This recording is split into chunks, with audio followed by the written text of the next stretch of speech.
everyone, this is Vishal from Bhavna Education Hub and this is our another topic for the current affairs session, electoral bonds unconstitutional। कल एक news flash हुई थी, आपने देखी होगी, आज हिंदू वगैरह ने भी कवर की है कि इलेक्टोरल बॉन्ड्स को सुप्रीम कोर्ट की एक 5 जजेस की एक चेयर थी, मतलब 5 जजेस, मतलब ऑब्वियस सी बात है, आपको पता है 5 या उससे ज़्यादा की होती है तो कॉन्स्टिट्यूशनल बेंच होती है, तो 5 जजेस की एक बेंच थी, उसने इलेक्टोरल बॉन्ड स्कीम को या इलेक्टोरल बॉन्ड्स को अचानक से अनकॉन्स्टिट्यूशनल सिद्ध कर दिया, डिक्लेयर कर दिया गया है।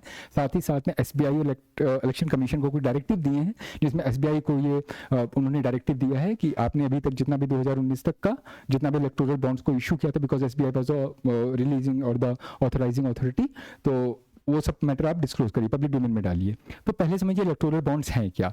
Electoral bonds are basically dealing with the financing of the elections और the funding of the elections. एक वर्ड आता है इलेक्टोरल फंडिंग, ये आपने कई बार सुना होगा। इलेक्टोरल फंडिंग ये पॉलिटी में एक बड़ा कॉन्सेप्ट है, बड़ा चैप्टर, इस पे डिबेट उठती रहती है, लेकिन हम जीएस पॉइंट ऑफ व्यू से डिस्कस करें तो बहुत हम छोटे से डोमेन में लेके चलेंगे।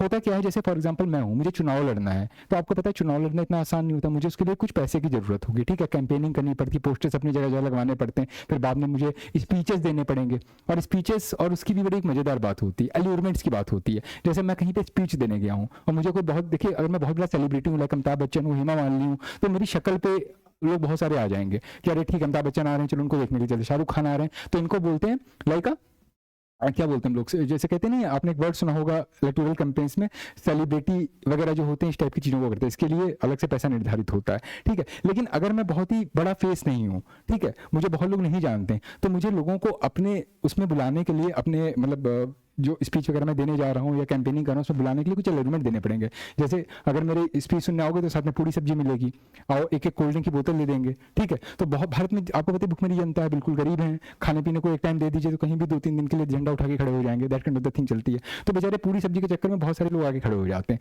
बहुत से लोगों को ये रहता है कि जैसे होता है ना कॉलेज वगैरह में सेमिनार होती है, तो बहुत से लोग ये इसलिए सुनने जाते हैं कि नाश्ता करने को मिलेगा, ठीक है। तो अब आप समझ रहे हो कि इलेक्शन लड़ना फ्री फंड का काम नहीं है। अगर आप ऐसे कहते नहीं धूल फांक के लड़ने की कोशिश भी करोगे तो आप हार जाओगे, आपको कोई भीड़ नहीं आएगी, और लोग ये भी सोचेंगे तो बिल्कुल लल्ला आदमी है, कुछ है ही नहीं इसके पास में, कल को बन भी गया तो ये क्या करेगा, that kind of the thing होती है। और एक होता है बड़ा पैसे वाला है, बड़े रुतबे वाला है, सुख वाला आदमी, ये बनेगा तो बहुत कुछ करेगा। तो इलेक्शन को लड़ने के लिए सबसे इंपॉर्टेंट चीज होता है, आपको चाहिए होते हैं फंड, पैसा चाहिए होता है। और पैसा कौन देता है, या तो कोई मेरा बहुत अच्छा फ्रेंड हो, ठीक है, जो मुझे फाइनेंस करने को तैयार हो, कॉर्पोरेट फ्रेंड हो, मतलब मुकेश अंबानी मेरे बहुत अच्छे दोस्त हैं, वो कहते हैं ठीक है तुम इलेक्शन में खड़े हो जाओ, तुम्हारी पूरी फंडिंग मैं कर दूंगा, ठीक है। मैं कहता हूँ ठीक है भैया कर दीजिए, लेकिन फिर मुकेश अंबानी मेरे आगे कंडीशन रखेंगे, कहेंगे मुझे क्या फायदा होगा, कल को मान लो तुम्हें फंड करके मैं इलेक्शन में जिता देता हूँ, ठीक है, आप कल को लोकसभा पहुंच गए, कल को आप पीएम बन गए, कुछ भी बन गए आप, ठीक है, सीएम ही बन गए, मैं कहता हूँ स्टेट के, तो मेरे लिए क्या करोगे, क्योंकि कोई आदमी मुझे अगर पैसा इन्वेस्ट कर रहा है तो कुछ तो सोच के करेगा।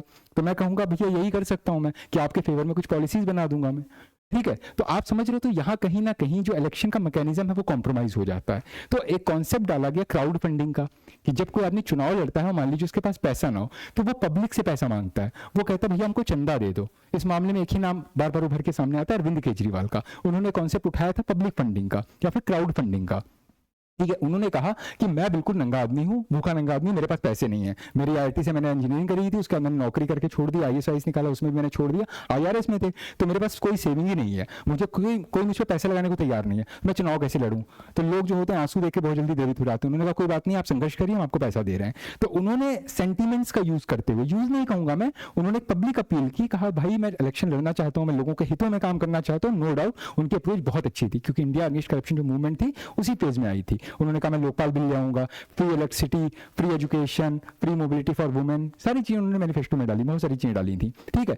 तो लोगों ने कहा कोई बात नहीं, आप इलेक्शन लड़िए, हम आपको चंदा देंगे। अच्छा, क्राउड फंडिंग का एक और बहुत अच्छा एक वो होता है, इम्प्लीकेशन होता है, जब कोई आदमी खुद आपको फंड कर रहा है चुनाव लड़ने के लिए, तो वो और उसका परिवार तो आपको वोट डालेगा ही डालेगा।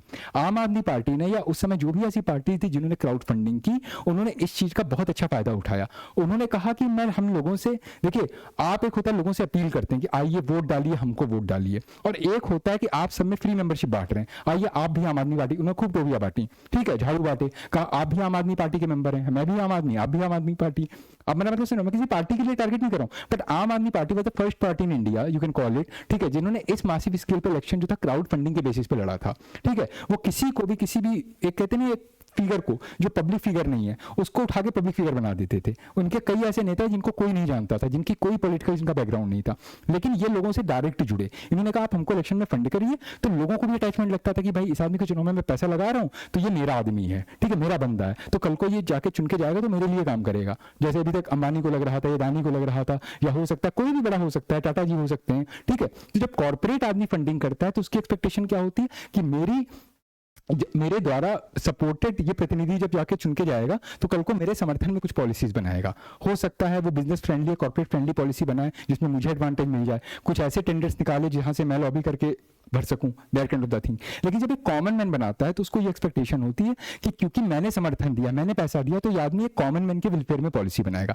इसीलिए जितनी भी इलेक्टोरल रिफॉर्म कमेटी बनी है उन्होंने बार बार पब्लिक फंडिंग या क्राउड फंडिंग की बातें की हैं।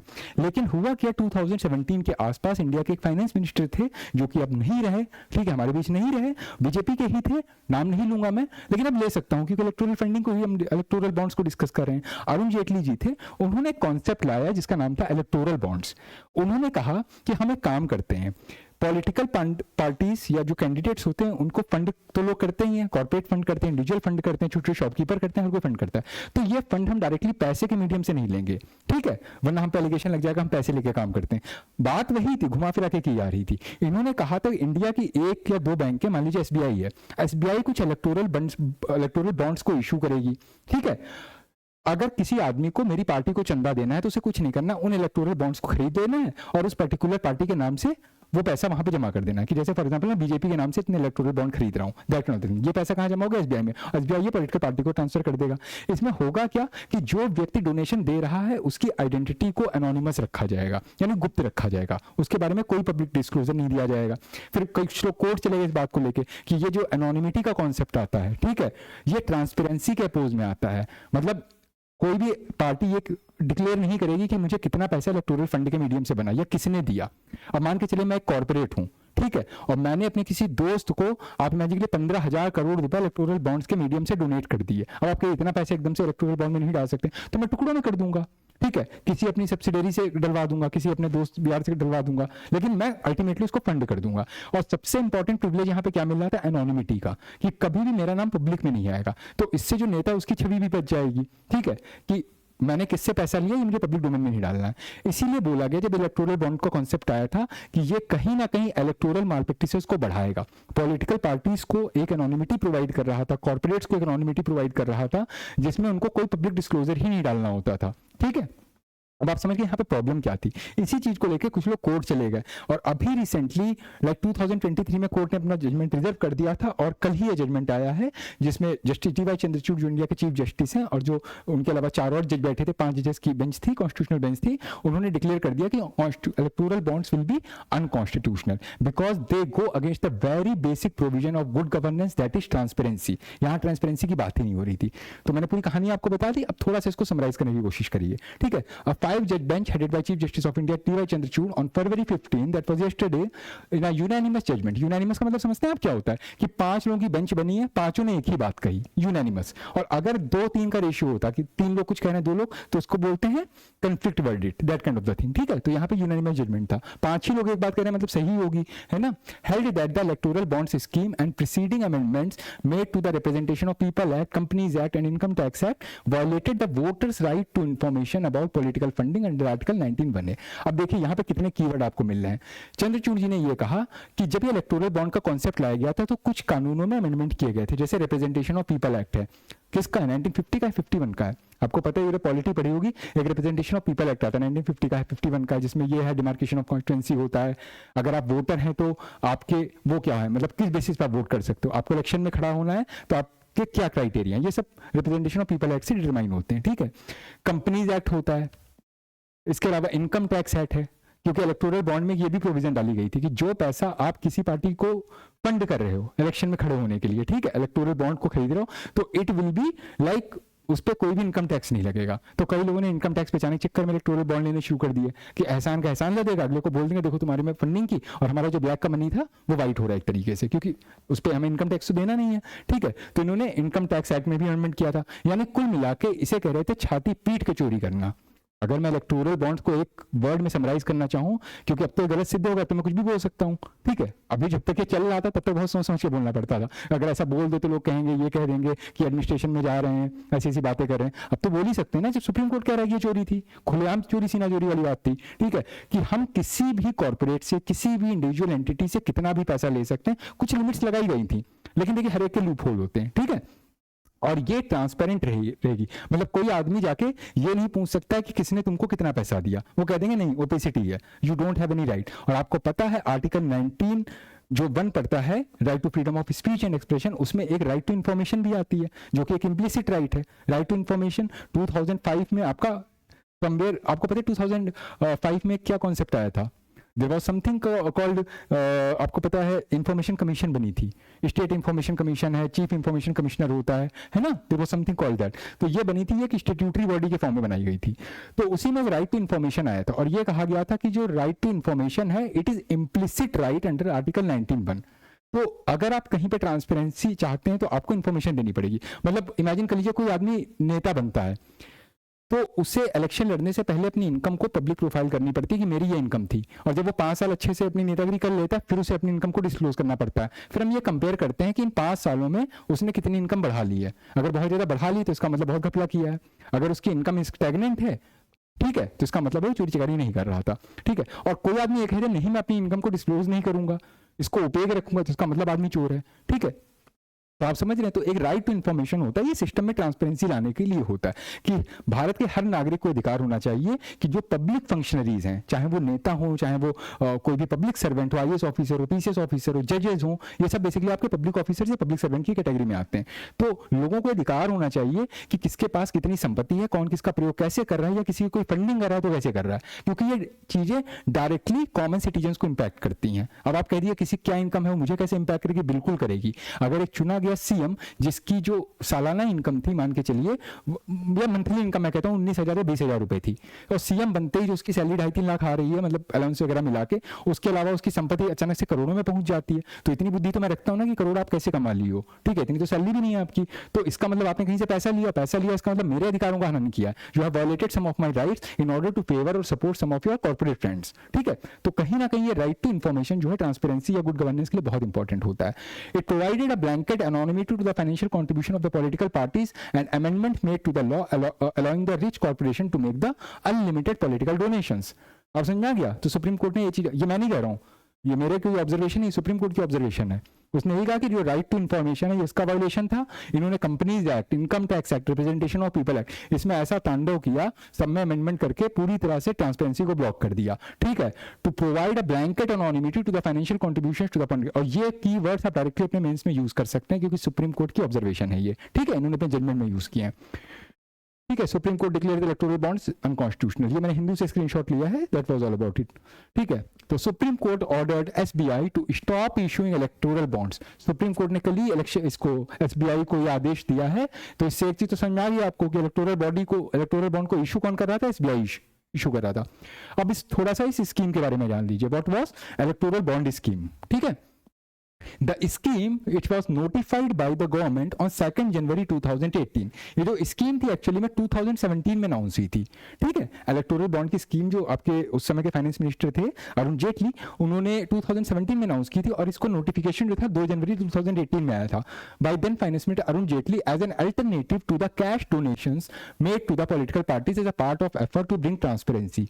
अब मैं आज तक ये समझ ही नहीं पाया हूं इतने सालों में कि एक तरफ वो कह रहे हैं कि like it is an alternative to the cash donation, कि अब हम नगद में पैसा नहीं लेंगे, इलेक्टोरल बॉन्ड के मीडियम से लेंगे, और किसी को जानने का अधिकार नहीं है कि कितने इलेक्टोरल बॉन्ड किसने कब खरीदे, कितने पैसे से खरीदे, लेकिन still it will somehow bring transparency.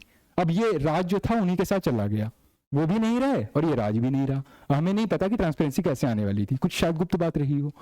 Electoral bonds were introduced in 2017 union budget, अभी मैंने कहा ना 2017 में इसकी बात की गई थी इंट्रोड्यूस, लेकिन नोटिफिकेशन आपका 2018 में आया था, तो ये कीवर्ड याद रखिएगा, एग्जाम में डायरेक्टली क्वेश्चन आ सकता है इससे। टू एनहेंस ट्रांसपेरेंसी, अब ये मुझे आज तक क्वेश्चन मार्क लगा है, ठीक है। Political funding, concerns aroused due to the donor anonymity and lack of disclosure, ये सब बता चुका हूं मैं। The cash donation limit was reduced from 20,000 to ₹2,000।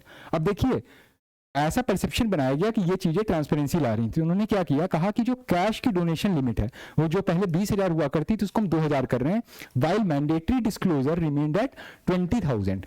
ठीक है, अगर आप 20,000 तक का कुछ कर रहे हैं लेन देन तो आपको पब्लिक डिस्क्लोजर डालना पड़ेगा। Private entities could buy and transfer these bonds to political parties. कोई भी प्राइवेट एंटिटी, चाहे वो एक इंडिविजुअल हो या कॉर्पोरेशन हो, वो इन इलेक्टोरल बॉन्ड्स को एसबीआई से परचेस कर सकता है, ट्रांसफर कर सकता है to any political parties, to only those political parties which are registered under section 29A of the representation of people act 1951। यानी पॉलिटिकल पार्टीज, एक क्वेश्चन का बन सकता है ना कि पॉलिटिकल पार्टीज का रजिस्ट्रेशन किस कानून के अंतर्गत होता है, तो रिप्रेजेंटेशन ऑफ पीपल एक्ट 1951 के अंतर्गत होता है। तो जो पार्टीज आरपीआई 1951 के अंतर्गत सेक्शन 29A के अंतर्गत as a political party registered है विद ड्यू इलेक्शन कमीशन, सिर्फ उन्हीं को इलेक्टोरल बॉन्ड इशू होंगे। And those that secured at least 1% of the votes in the last general election to the Lok Sabha और in the state legislative assembly are eligible to receive the electoral bond. ये condition रखी गई थी। Obvious सी बात है, जो India की 7-8 इलेक्शन वो नेशनल पार्टी है वो तो इस क्राइटेरिया में आएंगी ही आएंगी। और इसकी सबसे बड़ी बेनिफिशियरी कौन बनी थी, ये मैं नहीं कहता, ये कहीं लिखा हुआ है।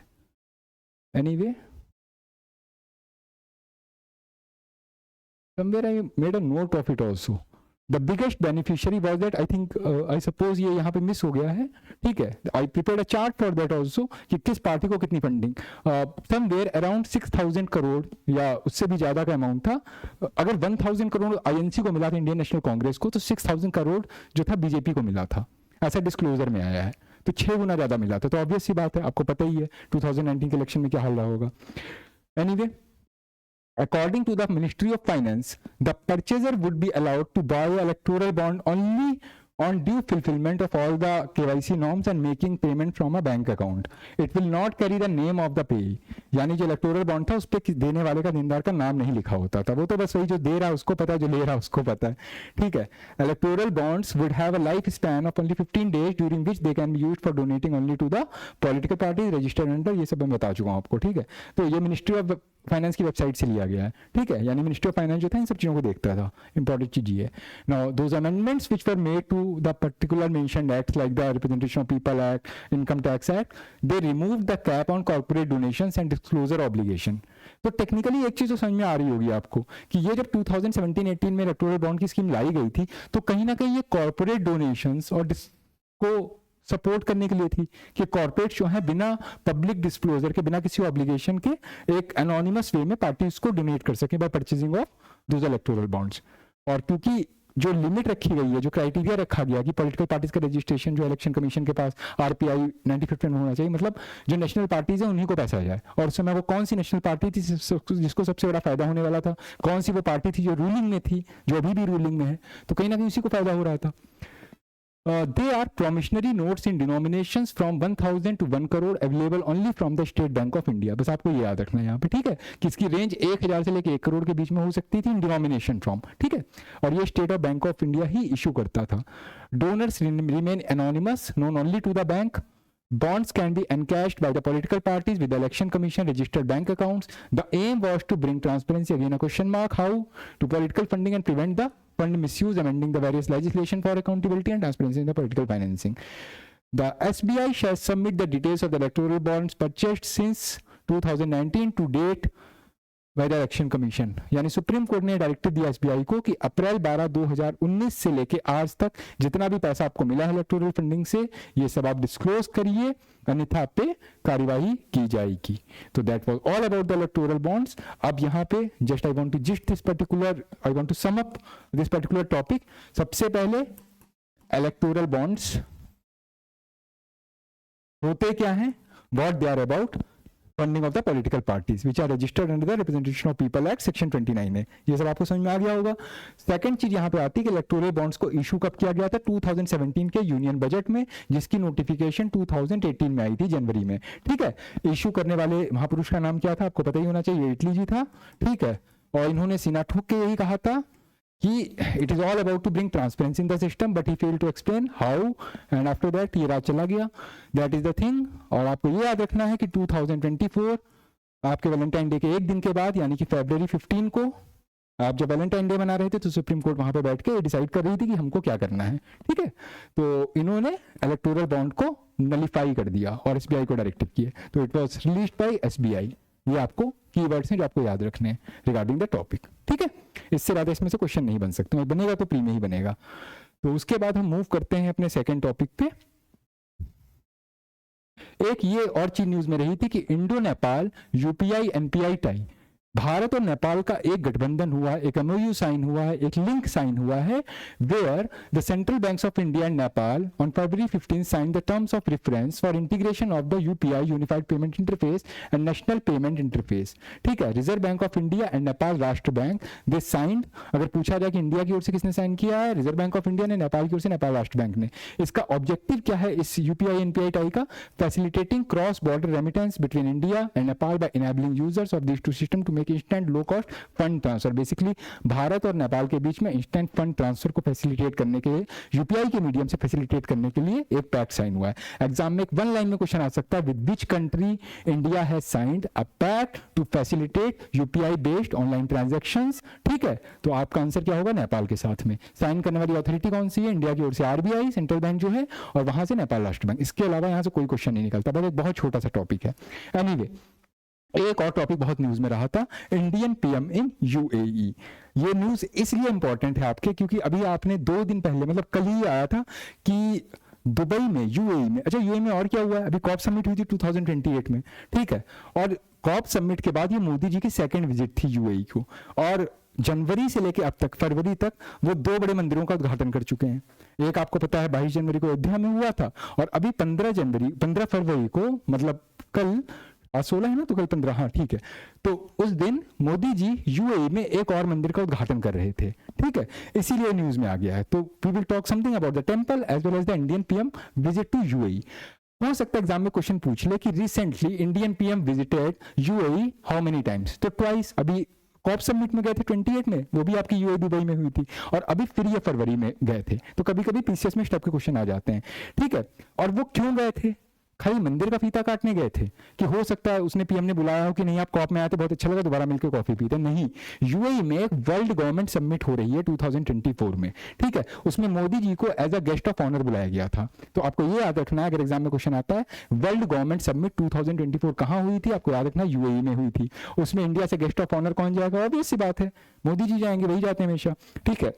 अब एक क्वेश्चन आ सकता है कि वर्ल्ड गवर्नमेंट समिट का फाउंडिंग ईयर क्या है, कब वो बना था? तो आपको याद रखना है 2017 में बना था, under the leadership of the vice president and prime minister of the UAE. कौन थे इससे मतलब नहीं है, इंपॉर्टेंट बस यही है 2013 में यूएई में एक वर्ल्ड गवर्नमेंट समिट करके एक चीज बनी थी, ठीक है। 2024 में यूएई में वो ऑर्गेनाइज हुई, जिसमें इंडिया के जो पीएम थे वो गेस्ट ऑफ ऑनर गए थे, वही घूमने गए हुए थे, ठीक है। ये हर साल यूएई में होती है। इंपॉर्टेंट चीज ये है क्योंकि वहीं के पीएम और प्रेसिडेंट ने इसको बनाया था, ठीक है। अब इसके टारगेट ईयर क्या, मतलब टारगेट्स क्या क्या होते हैं, किस लिए ये वर्ल्ड गवर्नेंस समिट बनाई गई थी? The summit in its various activities explore the agenda of the next generation of governments. आने वाले समय में गवर्नमेंट्स किस तरह की होंगी, उनका फोकस कहां होगा? Focusing on harnessing innovation and technology to solve the universal challenges facing humanity. यानी ये कहीं ना कहीं साइंस एंड टेक्नोलॉजी की बात कर रहे हैं, इनोवेशन की बात कर रहे हैं, यानी आर्टिफिशियल इंटेलिजेंस की बात कर रहे हैं, रोबोटिक्स की बात कर रहे हैं, स्पेस टेक्नोलॉजी की बात कर रहे हैं, वाटर साइंस की बातें कर रहे हैं कि कैसे समुद्र के पानी का यूज करके, क्योंकि आपको पता है यूएई में भी वही प्रॉब्लम्स हैं, ठीक है। यानी कुल मिला के harnessing innovation and technology to solve the universal challenges facing humanity. ये तेल की बातें नहीं कर रहे हैं, एनर्जी सिक्योरिटी की बातें नहीं कर रहे हैं, ध्यान रखिएगा, ठीक है। और सबसे बड़ी बात है, ह्यूमन राइट की बातें नहीं कर रहे हैं। ये किसकी बातें कर रहे हैं? साइंस, टेक्नोलॉजी, इनोवेशन, ठीक है। और जो अपकमिंग गवर्नमेंट्स हैं उनके लिए सबसे बड़े चैलेंजेस क्या होंगे और किस वे में आने वाली गवर्नमेंट्स होनी चाहिए। इसके अलावा वर्ल्ड गवर्नमेंट समिट का थीम क्या था? Shaping future governments. आने वाली गवर्नमेंट्स को हम शेप या फ्रेमवर्क कैसे दे रहे हैं, ठीक है। It will focus on 6 main themes. Actually मेरे भी रिपोर्ट कंपाइल हुई थी तो पीआईबी की रिलीज आई थी, वहां से लिया गया, तो इसलिए विल वर्ड यूज हुआ है, ठीक है। हालांकि वो कॉन्फ्रेंस चल रही है अभी। Government acceleration and transformation, artificial intelligence, अभी कहा था मैंने, artificial intelligence in the next frontiers, reimagining development and the future economies, future societies and education, sustainability and the new global shifts, urbanization and the global health priorities। अगर मैं sum up करने की बातें करूं तो ये जो आपकी वर्ल्ड ग्लोबल कॉन्फ्रेंस हुई है, इसके देखिए थीम तो आपको पता होना चाहिए, शेपिंग फ्यूचर गवर्नमेंट, आने वाली गवर्नमेंट्स को हम कैसे शेप करने वाले हैं। अगर कहूं कि की थीम्स क्या क्या थे, तो एक तो याद रखना आपको आर्टिफिशियल इंटेलिजेंस होगा ही होगा, ठीक है, एआई ये रहा। Reimagining development and the future economies, यानी कहीं कहीं भविष्य की इकोनॉमी यानी अर्थव्यवस्था की बात कर रहा है, ठीक है। फिर साथ साथ में ये किसकी बात कर रहा है, फ्यूचर सोसाइटीज, आने वाले समय में सोसाइटी या समाज कैसा होगा। एजुकेशन की बात कर रहा है, हेल्थ की बात कर रहा है, हेल्थ प्रायोरिटीज, अर्बनाइजेशन और मतलब जो शहरीकरण होता है, साथ साथ में सस्टेनेबिलिटी, यानी कि कहीं ना कहीं क्लाइमेट चेंज रिलेटेड चीजें भी कर रहा है कि आपको सस्टेनेबल डेवलपमेंट वगैरह कैसे करना है, सस्टेनेबिलिटी की बात कर रहा है। तो that was all about it, ठीक है।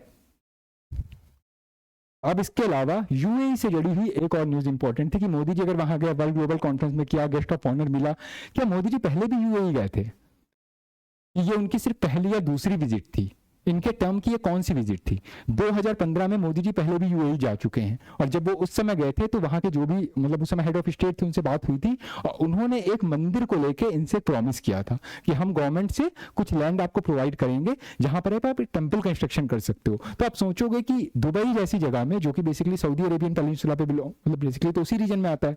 अच्छा, यूएई की एग्जैक्ट लोकेशन क्या है, ये रेड सी साइड में पड़ता है, पर्शियन गल्फ साइड में पड़ता है, चेक कर लीजिएगा एक बार, क्योंकि रेड सी क्राइसिस न्यूज में चल रहा था, बस ये ध्यान रखिएगा रेड सी में नहीं पड़ता है, ये आपका थोड़ा सा यूएई जो है पर्शियन गल्फ के इधर पड़ेगा, मतलब ओमान और इधर देख के एग्जैक्ट लोकेशन देख लीजिएगा, पर्शियन गल्फ रीजन में फिलहाल पड़ेगा, ठीक है।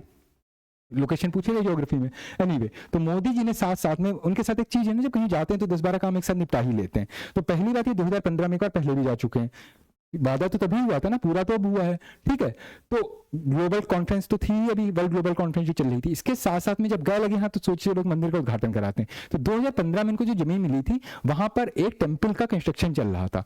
अब पहला क्वेश्चन ये बनता है, वो टेम्पल किसका था, राम जी का था, कृष्ण जी का था, शिव जी का था, किसी का नहीं था, ठीक है। दिल्ली में एक अक्षरधाम मंदिर पड़ता है, गुजरात में भी अक्षरधाम मंदिर है। अगर आपने कभी अक्षरधाम मंदिर को विजिट किया होगा तो आपने देखा होगा एक स्वामी नारायण की पूजा होती है, एक संप्रदाय है जिसका नाम है BAPS, ठीक है, बैप्स बोल सकते हैं आप इसको, बाप्स मत बोलिएगा, ठीक है, बैप्स इसकी फुल फॉर्म भी होती है, शायद मेरे ख्याल से कहीं पे लिखी भी होगी, काफी लंबा चौड़ा सा नाम है इनका। ये देखिए यहाँ पे लिखा है इसके बारे में, बोचस्वामी श्री अक्षर पुरुषोत्तम स्वामी नारायण संस्था, बस इतना ध्यान रखिए, स्वामी नारायण थे, ठीक है। 1907 के आसपास समवेयर ये रहे, ठीक है। एक शास्त्री जी महाराज हुए थे जिन्होंने इस बैप्स की स्थापना की थी। ये स्वामी नारायण कौन थे, मतलब बेसिकली जैसे शंकराचार्य थे, ठीक है, उसी टाइप के एक सेंट हुआ करते थे, फिलोसफिकल डिस्कोर्सेज वगैरह किए और आगे चल के एक सेक्ट की फॉर्म में बन गए। तो उनके मानने वाले जो हैं वो अपने आप को BAPS बुलाते हैं, ठीक है। ये एक तरह की सोसाइटी, जैसे आपको पता है हरे कृष्णा मूवमेंट है, ठीक है, स्वामी प्रभुपाद वगैरह की, तो ये एक बैप्स सोसाइटी जिसने दुनिया के कई हिस्सों में अक्षरधाम मंदिर खोले हैं। तो जो अबू धाबी का मंदिर है ये भी एक अक्षरधाम ही मंदिर है बेसिकली, ठीक है। ना वो विष्णु का मंदिर है, ना वो शिव का मंदिर है, ना वो शक्ति का मंदिर है। तो पहली चीज स्वामी नारायण का मंदिर है, अक्षरधाम के बेसिस पे बना हुआ है। It represents a socio spiritual Hindu faith, basically ये हिंदू फेथ में रूटेड है in the Vedas. It was pioneered by Swaminarayan Bhagwan in the late 18th century, 18th century मतलब समवेयर 1750 के आसपास, 1760 के आसपास ये रहे थे। और इसको फॉर्मली बैप्स सोसाइटी को 1907 में एक शास्त्री जी महाराज थे, इन्होंने एस्टैब्लिश किया था। The proposal of the Hindu temple in Abu Dhabi came during the first visit of PM Modi to UAE in 2015, during which the government allocated land for the Baps temple, ठीक है। ये चीज आपको ध्यान रखनी है। तो मोदी जी देखिए हंसते हुए खड़े हैं, पीछे मंदिर बना हुआ, देखिए अक्षरधाम का स्ट्रक्चर है। क्वेश्चन ये बन सकता है यहाँ पे कि ये जो टेम्पल है किसका, स्वामी नारायण का है, पहली चीज। दूसरी बात है ये टेम्पल किस आर्किटेक्चर में बना है। जैसे आपको पता है अयोध्या मंदिर जो था उस पर हमने डिटेल पूरी वीडियो की थी, वो नगरा स्टाइल में बना था, नागर शैली जिसको बोलते हैं। तो ये भी आपका नागर स्टाइल में ही बना हुआ है जो बैप्स वाला मंदिर है, ठीक है। इसके बारे में कुछ फैक्ट देख लीजिए। It is build on a 27 एकड़ लैंड एट अबू मरेक्का, ये नाम याद रखिएगा, near Al Rahba off the Dubai Abu Sheikh Zayed highway. इतनी लंबी कहानी मत पढ़िए, बस नजर मार लीजिए, ये वर्ड दिखे टिक मार देना। 27 एकड़ की साइट है अबू मेकरा में, वहीं पे 700 करोड़ के आसपास का बजट है। 18 लाख ब्रिक से बना है, आपके लिए इंपॉर्टेंट नहीं है, ईंटें कौन गिनता है, बस पता रखिए। 7 lakh man hours, 1.8 lakh cubic metres. Important ये है कि राजस्थान का जो वो है, मतलब राजस्थान जो है वहां से यहाँ का पत्थर मंगवाया गया था। और जो अयोध्या में भी मंदिर बना है उसमें भी जो स्टोन्स यूज हुए हैं वो राजस्थान से मंगवाए गए थे, उस हमने उसमें देख लिया था, ठीक है। तो राजस्थान से वो गए थे, वो देख लेना। ये अबू धाबी का पहला हिंदू मंदिर है जो कि नागर शैली में बना हुआ है, बस वही है, इसके बारे में सब कुछ था। That was all about this particular topic. तो अबू धाबी वाली न्यूज कवर हो जाती है। इसके अलावा एक और न्यूज अभी फोकस में थी थोड़ी सी, वर्ल्ड रेस्टोरेशन फ्लैगशिप्स। तो चलिए देखते हैं what is this all about, what is world restoration flagships. ये किसका इनिशिएटिव हो सकता है, यूनेस्को का हो सकता है, WHO का हो सकता है। रेस्टोरेशन है ना, तो रेस्टोरेशन का काम कौन देखता है, रेस्टोरेशन या तो यूनेस्को देखता है या यूनाइटेड नेशन रिलेटेड कोई एजेंसी होती है। और एक किस बारे में देखिए, United Nations named 7 initiatives from across Africa, Latin America, Mediterranean and the Southeast Asia as the Intergovernmental Organization's World Restoration Flagships. ठीक है, it is a part of UN Decade on Ecosystem Restoration, क्योंकि restoration word है, restoration मतलब क्या होता है, किसी को restore करना, ठीक है, तो ये ecosystem restoration की बात कर रहा है। और सबसे इंपॉर्टेंट चीज यूनाइटेड नेशन का इनिशिएटिव है, ना ही WHO का है, ना ही यूनेस्को का है और ना ही आपका यूनिसेफ का है। तो पहला क्वेश्चन क्या है कि world restoration flagship is a project of united nation. ये 3 कॉन्टिनेंट से, 4 कॉन्टिनेंट से, Africa, Latin America, Mediterranean and south east Asia से कुछ जगहों को आइडेंटिफाई करता है, जैसे रामसर साइट के केस में हुआ था। फिर हम आगे देखते हैं इसके बारे में। एसोसिएटेड बॉडीज कौन सी हैं? UNEP है और FAO है। It is led by UNEP and FAO। It aims to prevent, halt and reverse the degradation of ecosystems on every continent and in every ocean. तो अगर एग्जाम में क्वेश्चन आता है कि ये सिर्फ लैंड रिलेटेड स्ट्रक्चर को रिस्टोरेशन की बात कर रहे हैं, तो नहीं, चाहे लैंड चाहे ओशन, कहीं पर भी कोई इकोसिस्टम है वो डिग्रेड हो रहा है because of the anthropogenic activity, because of the natural activities, तो ये इसके रिस्टोरेशन के लिए बनाया गया है। तो इस टॉपिक को बस थोड़ा सा ध्यान रखना है, इकोलॉजी से डील करता है ना। What are the 7 initiatives? अभी यहाँ लिखा नहीं कि 7 इनिशिएटिव्स इसने लिए हैं, मतलब 7 सेक्टर में डील करता है। तो पहला है the restoring Mediterranean forest initiative, यानी जो मेडिटेरियन रीजन है आपका, यूरोप का नीचे का हिस्सा, सदर्न यूरोप का, वहां पर जो फॉरेस्ट वगैरह है उनको रिस्टोर करने की बात कर रहा है। Restoring Mediterranean forest. तो एग्जाम में क्वेश्चन आ सकता है, which of the following priority areas are identified under the world restoration flagships of united nation. तो पहले याद रखना कि सदर्न यूरोप का जो मेडिटेरियन रीजन है वहां पे फॉरेस्ट रेस्टोरेशन की बात कर रहा है। It involves the countries of Lebanon, Morocco. अच्छा, मेडिटेरियन में सिर्फ आपका यूरोप तो आएगा नहीं, नॉर्थ अफ्रीका के भी कंट्रीज होंगे, तो वहां के भी हैं, मोरक्को, ट्यूनीशिया एंड टर्की, ठीक है, Lebanon. It consist of a novel approach set to have protected and restored natural habitats and vulnerable ecosystem, और ये 2017 से ऑपरेशनेबल है। दूसरा एरिया आइडेंटिफाई किया, देखिए एक तो मेडिटेरियन रीजन को आइडेंटिफाई किया, लेकिन यहाँ जितने भी कंट्रीज हैं सब नॉर्थ अफ्रीका के हैं, तो यूरोप का कोई कंट्री आपको नहीं दिख रहा है यहाँ पे, ठीक है। तो ट्यूनीशिया है, मोरक्को है और टर्की है, ठीक है। फिर दूसरा आइडेंटिफाई हुआ Sri Lanka mangrove regeneration initiative. Region याद रखना, मेडिटेरियन रीजन हो गया, दूसरा श्रीलंका हो गया। It is a science driven programme called by the local communities focusing on the restoration of the natural balance in the ecosystem. तीसरा Terai arc landscape. Terai region जो है आपको पता है यूपी साइड का रीजन होता है, और तराई आर्क लैंडस्केप जो है वो इंडिया का यूपी, थोड़ा सा उत्तराखंड और बिहार का भी थोड़ा सा रीजन ले सकते हैं, और बेसिकली जो नेपाल का नीचे का रीजन है जहां पे बेसिकली आपको थारू वारू दिख जाएंगे, ठीक है। तो इस पूरे रीजन को मधेशी होते हैं, नेपाल में ट्राई पर रहती है मधेशी, जो बेसिकली इंडियन ओरिजिन के हैं, ये भी इसी तराई आर्क लैंडस्केप में मिलेंगे, ये ऐसे करके, ठीक है, ये रीजन इंडिया नेपाल बॉर्डर पे। तो इस पर्टिकुलर इकोसिस्टम को रिस्टोर करने की बात है। It aim to focus the forest of the critical corridors of Terai arc landscape, collaboration with the local community working as citizen scientist and everything like that, forest guard वगैरह। फिर एकोनियन Andean social movement led by Peruvian conservation non profit, ये यानी कि एक Mediterranean reason से deal करता है, दूसरा श्रीलंका के मैंग्रोव से डील करता है, तीसरा तराई लैंडस्केप से डील करता है, चौथा आपका पेरू पड़ता है ना साउथ अमेरिका में, अर्जेंटीना के साइड में पड़ेगा, चाय पेरू, ठीक है, मतलब चाय इधर कोस्ट में पड़ गया, अर्जेंटीना उसके ऊपर साइड में देखिए पेरू पड़ेगा, बोलीविया पेरू वगैरह, तो वहां पेरू में कोई सोशल मूवमेंट है, उसको भी फॉरेस्ट रेस्टोरेशन वगैरह वहां देख रहा है। Living Indus initiative. इंडस कहाँ बिलोंग करती है? बेसिकली जम्मू कश्मीर और आपका पाकिस्तान। तो इंडिया से बेसिकली 2 इनिशिएटिव है, एक आपका तराई आर्क लैंडस्केप हो गया और लिविंग इंडस इनिशिएटिव, ठीक है। फिर है रीग्रीनिंग अफ्रीकाज एग्रीकल्चर, तो अफ्रीका का रीजन हो गया, तो बेसिकली 7 रीजन है, ठीक है। तो that was all about this particular section. इसके बाद का हम सब्सिक्वेंट क्लास में डिस्कस करेंगे, where will be discussing some of the topics from the international affair. एक रीजन है बाल्टिक सी रीजन, ये रिसेंटली न्यूज में है, इसके अलावा कोसोवो रीजन भी है, वो भी न्यूज में है। तो हम इन दोनों चीजों को क्लब करके, क्योंकि वो इंटरनेशनल अफेयर से डील करता है, तो मैं उसको एक साइड में लेना चाहता हूँ। तो that was all for today's, thank you so much.